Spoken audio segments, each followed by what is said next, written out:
Bonjour à tous et bienvenue pour la matinale, l'émission quotidienne de CMC Markets qui débute à 10 heures. Je suis Nicolas Chéron, stratégiste pour vous servir et nous sommes aujourd'hui le mardi 8 novembre. Le titre du jour est Les acheteurs enfoncent le clou. En effet, hier après-midi, lorsque nous avons fait la deuxième émission quotidienne, le quart d'heure US, nous avons vu que le Dow Jones et le S&P rebondissaient. Nous avons vu que le S&P notamment était sous sa résistance des 2115 points. Et puis hier, en fin de séance, les acheteurs donc ont enfoncé le clou aux États-Unis, plus 2,2% de hausse sur le S&P 500, c'est sa plus forte hausse depuis 8 mois.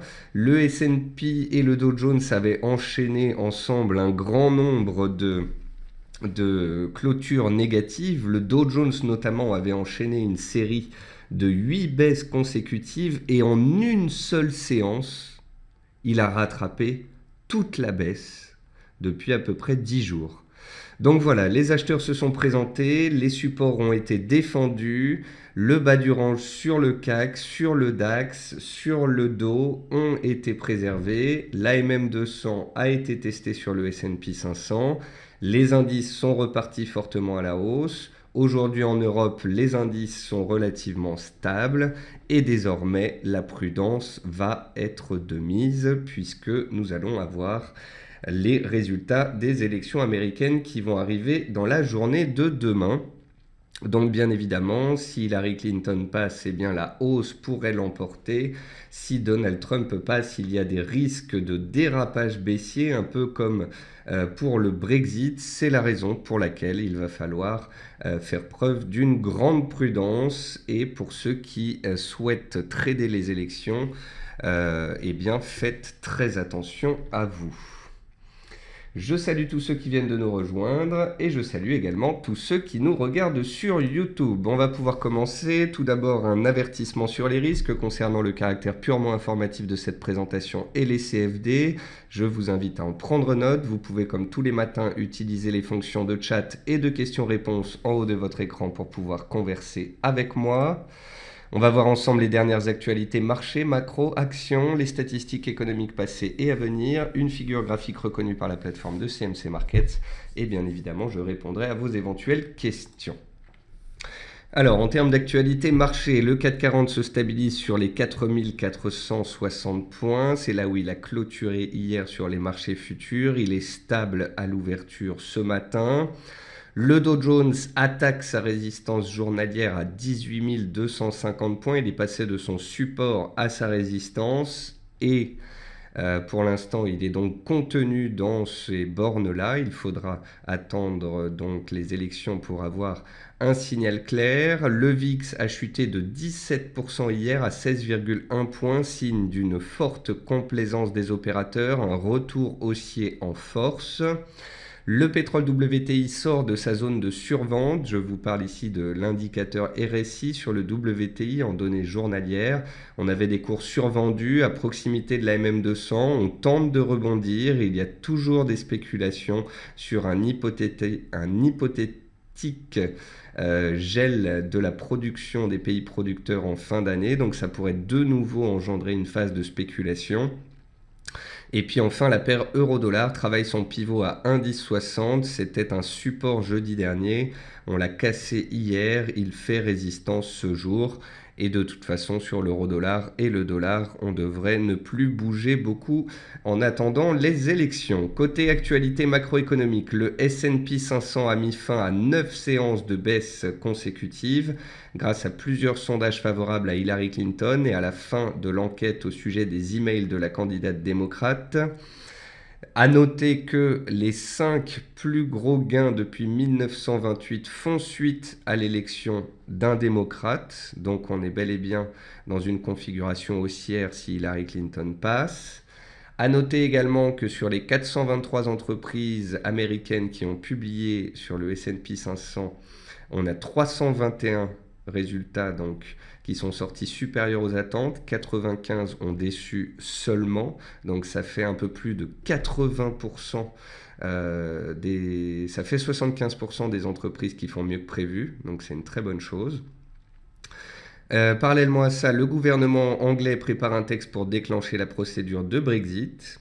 Et puis enfin, le déficit du budget de l'État français atteint 83 milliards d'euros contre 74 milliards fin septembre 2015. Côté entreprise, Crédit Agricole a vu son bénéfice net décoller de 27%, le titre gagnait presque 5% ce matin. Atos a fixé ses objectifs à horizon 2019. Solvay a ajusté ses prévisions annuelles après un bon T3 et le titre perdait 4% dans les premiers échanges. CGG Veritas chute de 13%, la perte opérationnelle déçoit, les perspectives aussi. Et puis enfin ArcelorMittal renoue avec les bénéfices, présente ses perspectives, mais les opérateurs privilégient des prises de bénéfices. Vous voyez que donc on a Crédit Agricole en tête du CAC 40 et vous voyez que Solvay et ArcelorMittal qui ont publié sont en queue du CAC 40. Côté statistiques passées, les exportations allemandes ont reculé de 0,7% alors qu'on attendait 0,9% en septembre. Et les importations ont diminué de 0,5% alors que l'on attendait moins 0,2%. Et puis en Chine, les exportations donc, sont à moins 7,3, les importations à moins 1,4. Donc les chiffres ont reculé plus que prévu en octobre, ce qui devrait peser sur la croissance. Le seul point positif, c'est que c'est des chiffres un petit peu mieux que septembre. Ce jour, à 10h30, on aura les chiffres de la production industrielle en Angleterre. À 14h15, les mises en chantier au Canada. À 14h30, les permis de construire au Canada. À 16h, les chiffres de l'emploi aux États-Unis. À 22h45, des chiffres en Nouvelle-Zélande. Et bien évidemment, je dirais que dans la nuit, puis à partir de demain matin, on va avoir la validation d'un des deux candidats à la tête de la Maison-Blanche. Et puis pour finir cette première partie de l'émission, voici une figure graphique reconnue par la plateforme de CMC Markets la semaine dernière. C'est un biseau descendant. Donc c'était une figure qu'on avait notée sur le Dow Jones. On avait vu ensemble que les cours étaient en train de venir chercher la borne basse, qu'ils s'y accrochaient tant bien que mal, que même si on était un petit peu sorti de la figure, il n'y avait pas eu d'accélération et on avait tenu les plus bas de septembre. Et vous voyez qu'on est reparti à la hausse, on est sorti par le haut de la figure. Ce matin, on consolide, on est venu prendre appui sur la figure. Donc, tant qu'on est au-dessus des 18 180 points ici sur le Dow Jones, on est théoriquement sorti de cette figure par le haut. Et si bien évidemment Hillary Clinton passe, eh bien on pourrait s'envoler en direction des plus hauts annuels et historiques. Bien au contraire, si c'est Trump qui passe et que l'on casse les 17 900 points, les vendeurs prendraient bien évidemment de nouveau la main. On va passer sur la plateforme de CMC Markets, rubrique graphique. Donc voici le CAC 40. Le CAC 40, il a échoué sur la borne haute de son range fin octobre. Il a tenu la borne basse début novembre. Nous voilà pile poil en plein milieu. Si Hillary passe, on monte. Si Trump passe, on baisse. Je suis désolé, je ne peux pas vous dire plus que cela. Je ne fais pas de paris boursiers, même si, comme les marchés l'anticipent, je pense que Hillary Clinton pourrait passer. Je garde à l'esprit que cette année, nous avons eu déjà des surprises dans les sondages et dans les urnes avec le Brexit. Donc j'attends gentiment que le marché nous donne un signal et que l'un des deux passe à la tête de la Maison-Blanche et ensuite on retrouvera une certaine visibilité. Sur le DAX, c'est la même chose que sur le CAC. On a une tendance haussière de fond, on a un support majeur qui a été préservé, les acheteurs ont repris la main, on se stabilise ce jour et en fonction des résultats, ce sera le nord ou le sud, bien évidemment. Sur le Dow Jones, donc sur le Dow Jones, c'est bien parce qu'on est sorti du petit triangle dans lequel on était. Par contre, vous voyez qu'il y a une oblique ici qui passe par tous les plus hauts depuis à peu près 2 mois et demi. On a clôturé juste au-dessus, on est juste en dessous sur les cours actuels. De toute façon, la borne haute du Dow Jones, elle est à 18 400 points. Donc, pour constater une véritable sortie de ce range, il faudra soit casser les 18 400 à la hausse en direction des plus hauts annuels et historiques, soit les 17 900 à la baisse. Et puis sur le S&P 500, donc vous pouvez voir qu'on est donc bel et bien dans un canal de consolidation baissier. On est venu chercher la MM200, on a rebondi très fortement, on a regagné les 2120 points anciennes résistances devenues support, on s'est stabilisé sur les cours actuels. Pour que les acheteurs reprennent réellement la main, il faudra casser la zone des 2150 points sur le S&P 500. Ce sont les récents plus hauts, c'est la borne haute du canal baissier. Si on casse les 2150 points, c'est qu'on était dans un drapeau baissier, donc un canal baissier de consolidation avant une sortie par le haut qui augurerait d'un beau rallye haussier pour finir l'année boursière. Bien évidemment, si Trump passe et que l'on casse les plus bas de la semaine dernière, et bien là... J'ai pas envie de dire tous aux abris, mais attention, ça pourrait piquer à la baisse. Et puis concernant le VIX, il est redescendu donc de 17% hier, il est relativement bas, il est sur les 16 points. C'est la zone basse que les cours ont travaillé au mois d'octobre. Donc pour l'instant, la volatilité est faible et les marchés sont plutôt complaisants. Dans les actions françaises, on a peu de forts mouvements ce jour. On a CGG donc, qui déçoit sur ses résultats et qui perd 18% pratiquement. Le titre CGG a échoué sous la borne haute de son range de moyen terme. On est en train de revenir vers les supports.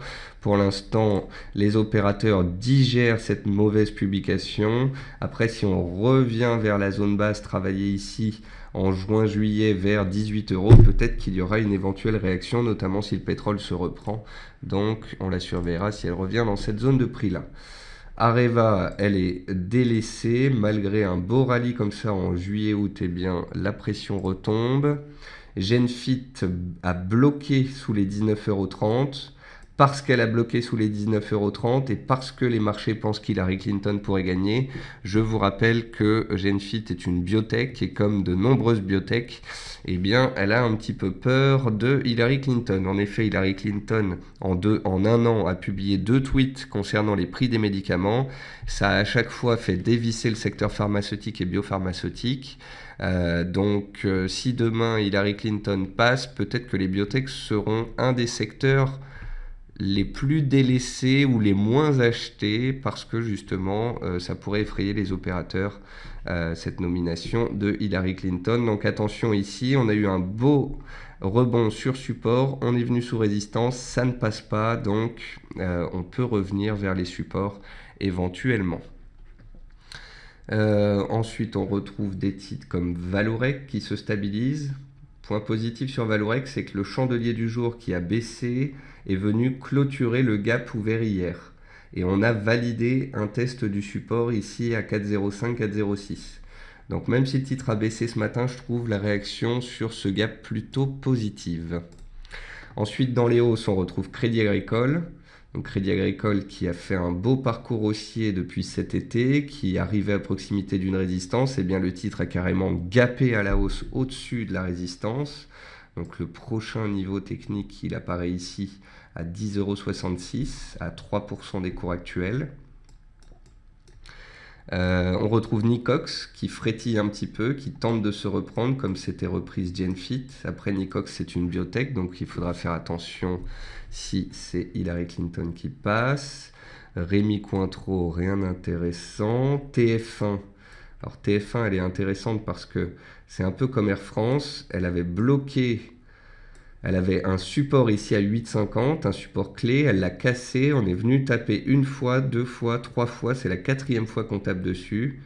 Si à terme le titre TF1 arrive à casser la borne haute de ce range, une hausse pourrait avoir lieu en direction de la prochaine résistance vers 9 €.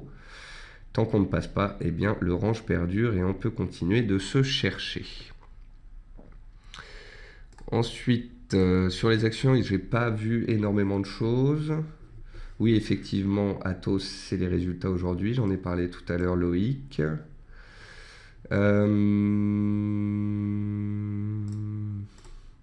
Alors Loïc me dit, il est aujourd'hui impossible de trouver le lien pour ton webinaire de 10 h après qu'il soit commencé. Je suis obligé de trouver le lien sur Twitter.